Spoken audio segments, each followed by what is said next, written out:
Hello everyone, I just wanted to make a video about all the potential upcoming changes to Dead by Daylight that were discussed over the past few live streams. There are a lot of interesting changes for sure, and we will be able to test these changes before they go live on a PTB, but no date has been announced yet for when that is being released. Now, not all the changes I will be talking about will be in that particular PTB, but they will be in one before the said change goes live. And again, all of these changes are potential. The devs are just sharing their ideas with us and see how the players feel about these changes and if it's the direction that they want to go. First up, we have the controversial pallets. And what the devs are doing is basically getting rid of the pallet vacuum.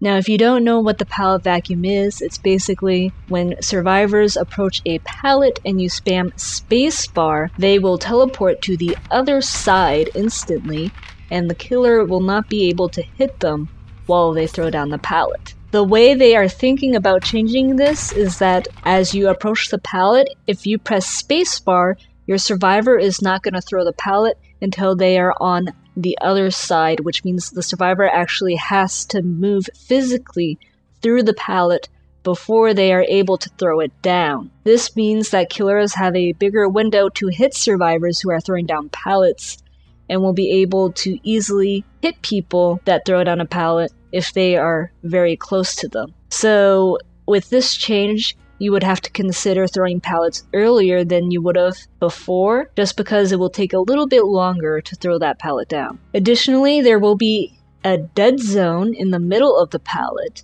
and what this means is that if you stand straight in the middle of the pallet, you will not get that spacebar interaction prompt, and you will just sit there. So that means you cannot camp a pallet inside of it. You have to be on one of the ends in order to throw it down.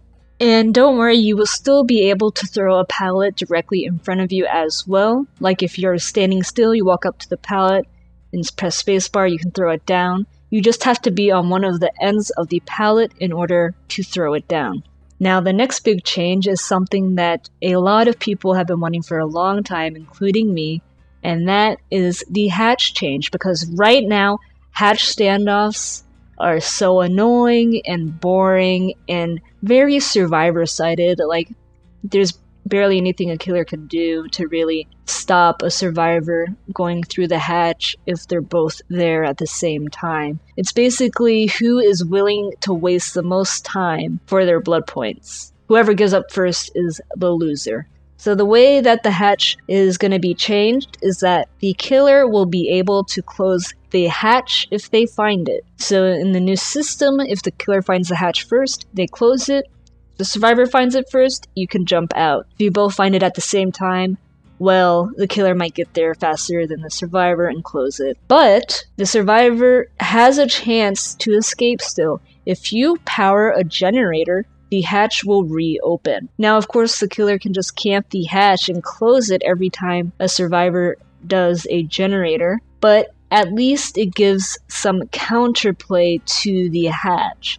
And the killer has to decide, close the hatch, and then patrol the gens. And then the survivor has to decide what they want to do. Either way, I believe that the end game of one killer and one survivor will still be a kind of long experience, but it will be more enjoyable than just sitting there and staring at each other waiting for someone to make a move. And finally, Decisive Strike, the survivor perk that killers hate the most. So Decisive Strike right now, how it works is that if you are the obsession, you get a skill check. If you hit the skill check, you break free of the killer's grasp and they are stunned for X amount of seconds, depending on the rank of the perk. If you are not the obsession, you have to wiggle to a specific percent of the wiggle bar, and then the skill check appears, and again, you get out, killer stunned for X seconds. So you can see how that can get really annoying, especially for killers when they have been chasing a survivor for a while, and then they get DS'd and have to chase the survivor again. And it is a very strong perk for sure, because it just gives you a get out of jail free card. So here is one of the ways they are testing on how to change Decisive Strike to make it a little less powerful and more of a risk to take. So as you can see here, the killer picks up the survivor, and you get this huge skill check now. It's impossible to miss. But when you hit it, look at the survivor's profile. He now can no longer be healed to full. And even though he has self-care, he cannot heal himself, and adrenaline will not heal them either. So it's like they have no mither. They cannot be healed above the injured state. And this is the way they are thinking about balancing Decisive Strike, that you get out of the killer's grasp for free, but you are permanently injured for the rest of the game. Now, what this means is that you do not want to use it if you get picked up at the start of the game, because then you would be injured for the entire game. You would ideally use it towards the end of the game, where Decisive Strike will get you to that exit gate. This proposed change is very interesting, to say the least. And one thing I forgot to mention is that it will no longer be obsession based. So regardless if you are the obsession or not, as soon as you get picked up, you get the option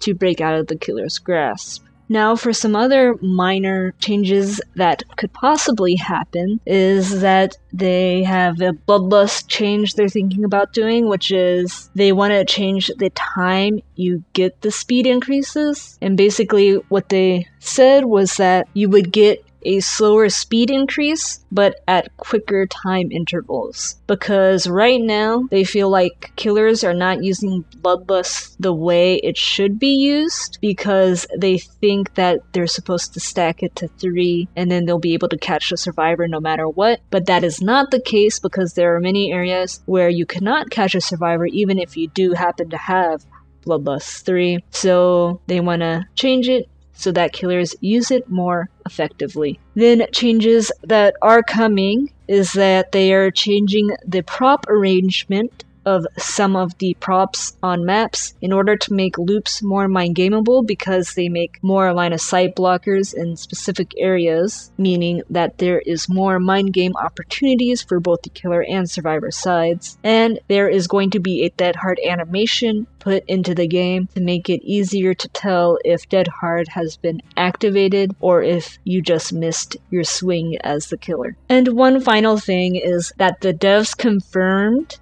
the next killer is not the Ringmaster. So we still don't know who the next killer is, but that just makes me think even more that what they showed is a cosmetic for either an existing killer or maybe a cosmetic for the new killer that we haven't even seen yet. Anyways, I hope you found all this information to be very informative, and it has helped you get caught up to what's going on in Dead by Daylight and what is probably coming. Keep your eyes out for that public test build. I'm pretty sure they're going to announce a date pretty soon. And as always, thank you very much for watching. Good luck out there in the fog, and see ya next time.